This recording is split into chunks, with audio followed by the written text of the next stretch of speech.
సాయిబాబా చరిత్ర 5వ అధ్యాయం. సాయీశ్వరుని పునరాగమనము.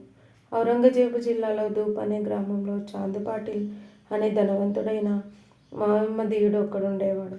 ఆ గ్రామానికి ఆయన మునసాబు కూడా. ఆయన ఒకనాడు తన స్వగ్రామమైన ధూప్ నుండి ఔరంగాబాదుకు పని మీద వెళ్ళవలసి వచ్చింది. చాంద్ పాటిల్ ఐశ్వర్యవంతుడైనందుకు అతనికి ఒక గుర్రము ఉండేది. అదంటే ఆయనకు పంచప్రాణాలు. ఆయన ఎక్కడకు వెళ్ళాలన్నా ఆ గుర్రముపై స్వారీ చేసుకుంటూ వెళ్ళేవాడు. మరి పూర్వకాలంలో రవాణా సౌకర్యములంతగా లేనప్పుడు ఎద్దుల బండ్లు, గుర్రబండ్లే కదా దిక్కు అయ్యేవి.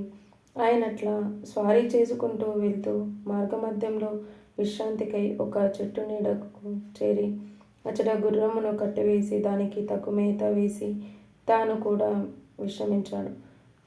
ప్రయాణ బడలిక వలన వెంటనే కునుకు పట్టింది.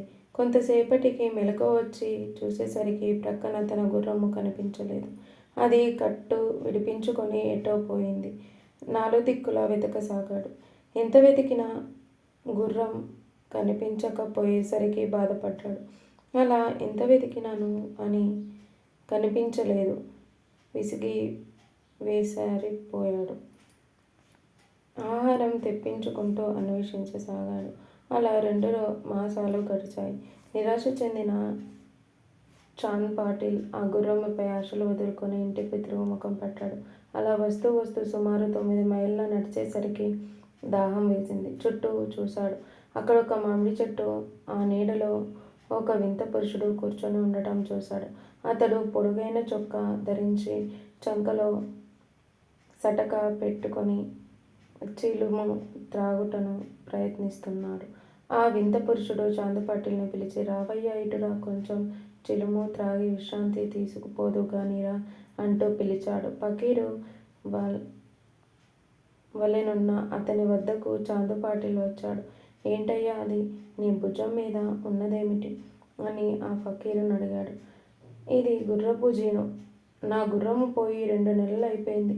దానికోసం వెతుకుతున్నానన్నాడు చాంద్ పాటిల్. అంతటా దగ్గరలో కాలువ ఉంది గదా, అక్కడ వెతుకు, కనబడుతుంది అని ఫకీరు చెప్పాడు. చాంద్ పాటిల్ వెంటనే కాలువ పక్కకు పోయి చూడగా అక్కడ పచ్చిక బయలులో తన గుర్రం గడ్డి మేస్తూ కనిపించింది. అరే, ఆశ్చర్యంగా ఉంది. ఎంత వెతికినా కనిపించని నా గుర్రం. ఆ ఫకీరు చెప్పిన వెంటనే కనిపించిందేమిటి? ఆ ఫకీర్ ఎవరో సాధారణ మనిషి కాడు, ఎవరో సిద్ధపురుషుడై ఉండవచ్చును అనుకుంటూ తన గుర్రంతో ఫకీరు వద్దకు వచ్చాడు. అప్పటికా ఫకీరు చిలుమును తయారు చేసి ఉంచాడు. గది, దానిని అంటించడానికి నిప్పు గాని, గుడ్డను తడపడానికి నీరు గాని లేదు. నీరు నిప్పు లేకుండా ఇతడు చిలుమునెట్లా త్రాగలడు అనుకుంటూ ఆ ఫకీరునే తదేకంగా చూడసాగాడు చాంద్ పాటిల్. అంతటా ఆ ఫకీరు తన సటకాతో నేలపై గుచ్చాడు. వెంటనే నిప్పు పుట్టిందక్కడ. అట్లే సటకాతో నేలపై కొట్టగా నీరు ఉబికింది. ఫకీరు నీటిలో గుడ్డ పిలకను తడిపి నీటితో చిలుమును వెలిగించాడు. ఆ ఫకీరు చిలుమును కొంత త్రాగి పీల్చి తర్వాత చాంద్ పాటిల్కు అందించాడు. ఇదంతా చూస్తున్న చాంద్ పాటిల్ ఆశ్చర్యపొందాడు. ఇతడెవరు, సిద్ధపురుషుడే అనుకొని ఆ ఫకీరును తనింటికి ఆహ్వానించాడు.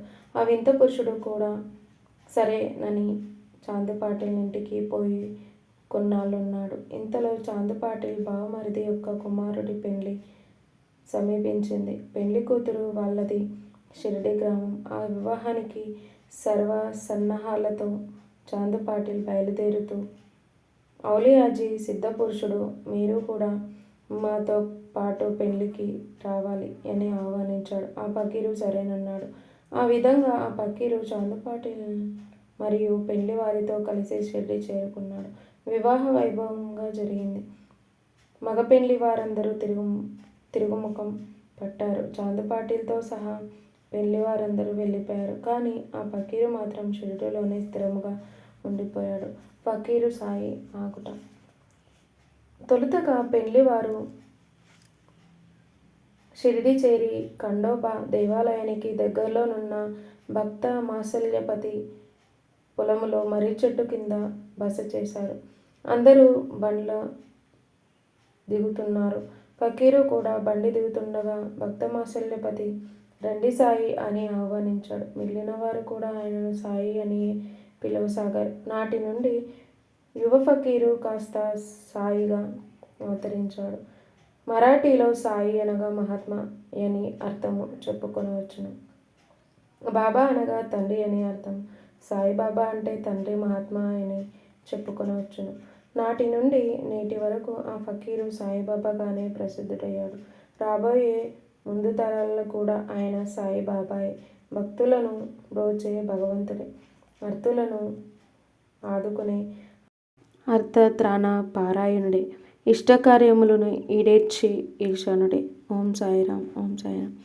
ఈ వీడియో మీకు నచ్చితే లైక్ చేయండి, షేర్ చేయండి, సబ్స్క్రైబ్ చేయండి. Thanks for watching. Thank you so much.